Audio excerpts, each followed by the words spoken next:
How to grow and care for cherries in a garden. Cherries are the quintessential summer fruit. After all, what Christmas is complete without them? Grow your own supply to enjoy over summer by planting a tree or two. They can grow into large trees, 10-15 m, so make sure you have the room, but you can also purchase dwarf varieties, which only grow 2.5 m high and are perfect for small gardens and even pots. They grow best in areas with mild summers and cold winters, so check the variety is suitable for your area before buying. And if you're not after the fruit, you can purchase ornamental varieties, which put on a gorgeous floral show in spring. How to grow cherries in a garden. 1. Choose a sunny spot with well-drained soil. Enrich the soil with Yates Dynamic Lifter organic plant food. If the soil is clay-based, add gypsum and fork in well. 2. Dig the planting hole twice as wide and to the same depth as the root ball. Remove the plant from the container, gently tease the roots and cut away any circled or tangled roots.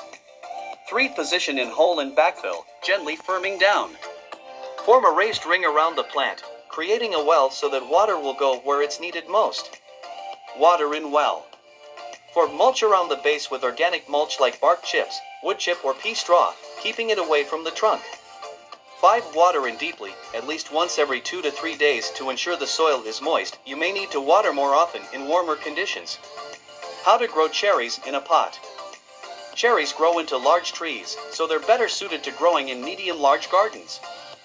However, there are smaller varieties that are available, which are perfect for growing in large pots in small gardens or even on balconies. Try dwarf varieties such as Grietella and Compact Stella. 1. Choose a pot at least 600 millimeters wide. Position in full sun and fill with quality potting mix, such as Yates Nature's Way organic citrus and fruit mix. 2. Remove the plant from the container, gently tease the roots and cut away any circled or tangled roots. 3. Position in hole and backfill with potting mix, gently firming down. Water in well. For water deeply, at least once every 2 to 3 days to ensure the soil is moist. You may need to water more often in warmer conditions. Growing tips. 1. Most varieties require a compatible pollinating partner to help with pollination and fruit production.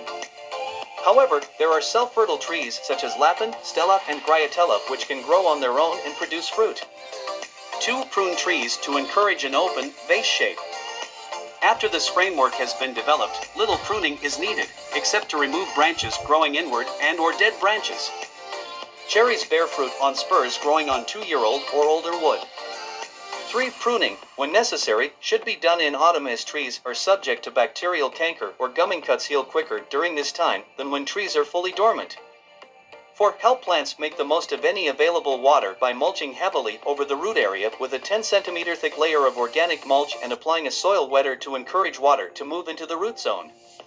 Common problems. First, pear and cherry slug. So the pear and cherry slug eats the leaves of pears, cherries, apples, plums, quinces, and hawthorns. The adult lays its eggs in the leaf, which become slug-like larvae. After feeding on leaves, they drop to the ground and dig into the soil before appearing again as adults and restarting the cycle. Symptoms. Slug-like grubs eating holes in leaves, skeletonized leaves. Plants impacted. Pears, cherries, apples, plums, quinces, hawthorns. Recommendations. Insecticide spray helps control super insects. Second, shot hole. Small, circular spots with brownish margins on leaves, the centers eventually fall out. Recommendations.